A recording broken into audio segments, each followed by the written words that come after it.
जय हिंद दोस्तों, स्वागत है आपका मेरे सक्सेस मंत्रा वाले चैनल में। दोस्तों, आज मैं हिंदी के इम्पोर्टेंट प्रश्नों को सॉल्व कराने जा रहा हूं। तो शुरू करते हैं आज के हिंदी प्रश्न, जो कि 12 नंबर से स्टार्ट हो रहा है। क्या कहता है? कवि वचन सुधा थी, क्या थी? एक कविता प्रतियोगिता, एक पत्रिका, एक नाटक प्रतियोगिता, एक साहित्यिक संस्था। तो इस प्रश्न का क्या उत्तर होगा? इस प्रश्न का उत्तर होगा ऑप्शन बी। क्या थी? एक कवि वचन सुधा क्या थी? एक पत्रिका थी। आइए जानते हैं कवि वचन सुधा के बारे में। कवि वचन सुधा एक पत्रिका है। इसके लेखक भारतेंदु हरिश्चंद्र ने इस पत्रिका का संपादन किया। इसका प्रकाशन 15 अगस्त 1867 को वाराणसी में आरंभ हुआ। अन्य तीनों विकल्प गलत हैं। चलते हैं अपने अगले प्रश्न की तरफ। निम्नलिखित में से भारतीय आर्य भाषा का कौन सा प्राचीनतम रूप है? ऑप्शन ए है संस्कृत, ऑप्शन बी है प्राकृत, ऑप्शन सी है पाली, ऑप्शन डी है अहवट। इस प्रश्न का क्या उत्तर होगा? इस प्रश्न का उत्तर होगा ऑप्शन ए। क्या होगा? Option A Sanskrit. आइए जानते हैं इसके पीछे का क्या तर्क है। संस्कृत भारतीय आर्य भाषा का प्राचीनतम रूप है। संस्कृत जिसे देववाणी भी कहा जाता है, संस्कृत को जिसे देववाणी भी कहा जाता है। भारत की यह एक प्राचीन शास्त्रीय भाषा है जो इंडो यूरोपी भाषा परिवार का इंडो आर्यन शाखा से संबंधित है। अन्य विकल्पों की बात की जाए, पाली भारत का प्राचीनतम भाषाओं में से एक, यह मध्य इंडो आर्यन भाषा है। प्राकृत की बात की जाए तो यह भाषा संस्कृत से विकसित हुई है। और अहवट यह किसी प्रकार की भाषा नहीं है। चलते हैं अपने अगले प्रश्न की तरफ। अलभ्य का विलोम शब्द है। 14 नंबर प्रश्न क्या कह रहा है? अलभ्य का विलोम शब्द है। ये सीरीज का पहले का प्रश्न हमारे पुराने वीडियो में आपको जरूर हिंदी के सीरीज में मिल जाएगा, जो 1 से लेकर 11 तक हमने कराया है। ये प्रश्न 12 से स्टार्ट है और 25 तक कराएंगे हम आज। तो चलते हैं अपने प्रश्न की तरफ। 14 नंबर प्रश्न कह रहा है अलभ्य क्या विलोम शब्द है? ऑप्शन ए है सुगम, ऑप्शन बी है सहज, ऑप्शन सी है सरल, ऑप्शन डी है लभ्य।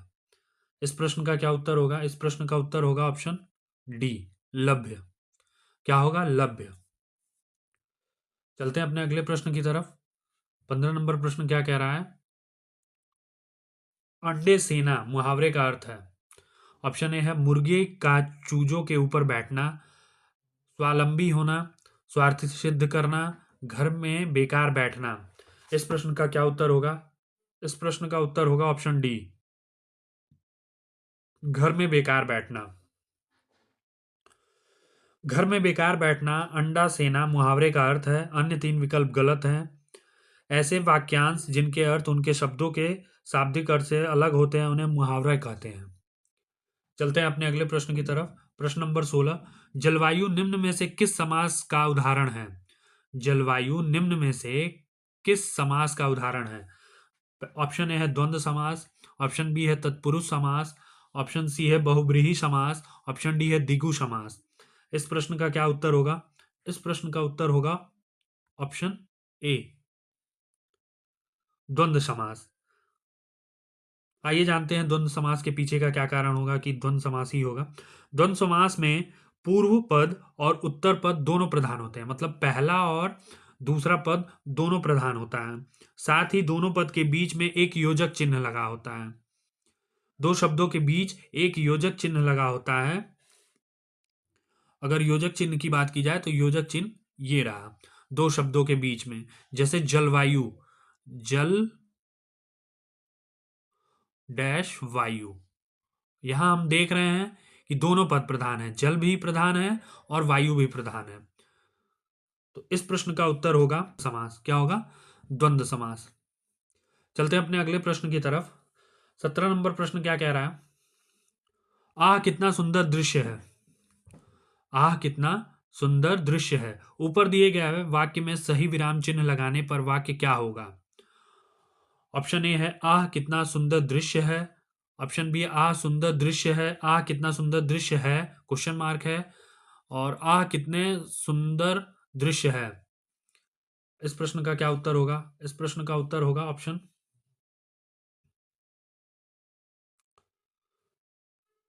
डी, आह, कितना सुंदर दृश्य है। चलते हैं अपने अगले प्रश्न की तरफ। प्रश्न नंबर 18 क्या कह रहा है?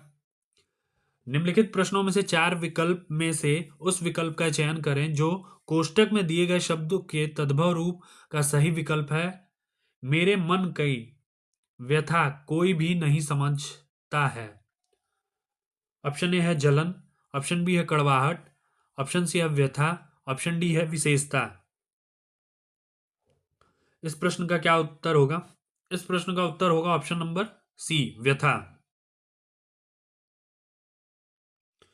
अन्य विकल्पों की बात की जाए तो अन्य 3 विकल्प जलन, कड़वाहट, विशेषता शब्द के भाव से सही है, परंतु सही उत्तर नहीं है। तद्भव वह शब्द है जो संस्कृत से हिंदी में आते हैं, समय अपने रूप में थोड़ा परिवर्तित करते हैं। उदाहरण आग और रात। चलते हैं आगे अपने अगले प्रश्न की तरफ। अनुपम का पर्यायवाची शब्द है। इस प्रश्न का क्या उत्तर होगा? अनुपम का पर्यायवाची शब्द है स्वर्गीय, लौकिक, पार्थिव, अद्वितीय। इस प्रश्न का क्या उत्तर होगा? Option D.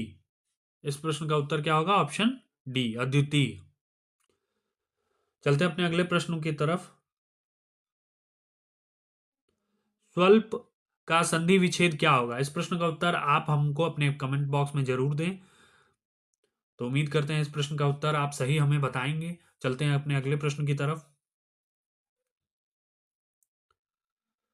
मोहन बाजार जा रहा है, इस वाक्य में उद्देश्य है। ऑप्शन ए है मोहन, ऑप्शन बी है खरीदारी, ऑप्शन सी है घूमना, ऑप्शन डी है बाजार। इस प्रश्न का उत्तर होगा ऑप्शन ए, मोहन। आइए जानते हैं। मोहन बाजार जा रहा है वाक्य में उद्देश्य मोहन है। उद्देश्य वाक्य जिसके बारे में बात की जाती है उसे उद्देश्य कहते हैं। अन्य 3 विकल्पों की बात की जाए तो वो गलत है। चलते हैं अपने अगले प्रश्न की तरफ। प्रश्न नंबर 22। दोस्तों, अगर आपको ये सीरीज अच्छी लग रही हो तो आप मेरे चैनल को लाइक, सब्सक्राइब और शेयर करें, जिससे मैं और भी अच्छे प्रश्नों को लेकर आपके समक्ष प्रस्तुत हो सकूं। तो चलते हैं अपने अगले प्रश्न को हल करने की तरफ। 22 नंबर। रूढ़ यौगिक और यौगिक रूढ़ शब्दों का अर्थ बोध निम्नलिखित में से किस शब्द शक्ति से होता है? ऑप्शन ए है तात्पर्यो, ऑप्शन बी है व्यंजना और ऑप्शन सी है अभिधा और लक्षणा। इस प्रश्न का क्या उत्तर होगा? Option C. इस प्रश्न का क्या उत्तर होगा? सी, अभिधा। चलते हैं अपने अगले प्रश्न की तरफ, जो कि है 23 नंबर। बुढ़ापे के कारण दादाजी जल्दी नहीं चल पाते, वह धीरे धीरे चलते हैं, इस वाक्य में किस प्रकार के क्रिया विशेषण का प्रयोग हुआ है? जानते हैं। ऑप्शन ए क्या कह रहा है? परिणाम वाचक, ऑप्शन बी है रीतिवाचक, ऑप्शन सी है कालवाचक, ऑप्शन डी है स्थानवाचक। इस प्रश्न का क्या उत्तर होगा? इस प्रश्न का उत्तर होगा ऑप्शन बी, रीतिवाचक। क्या होगा? रीतिवाचक। आइए जानते हैं रीतिवाचक क्यों होगा। प्रस्तुत वाक्य में रीतिवाचक क्रिया विशेषण का प्रयोग हुआ है। रीतिवाचक जिन शब्दों से क्रिया का होना का पता चलता है वो क्या होते हैं?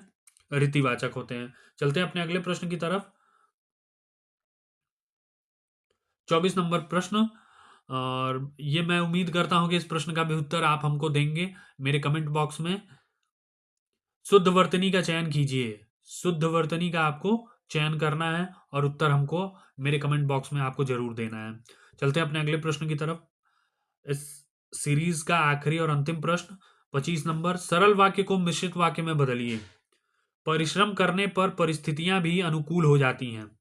ऑप्शन ए है जब परिश्रम किया जाता है तो परिस्थिति भी प्रतिकूल हो जाती है। ऑप्शन बी है जब परिश्रम किया जाता है तो परिस्थितियां भी अनुकूल हो जाती हैं।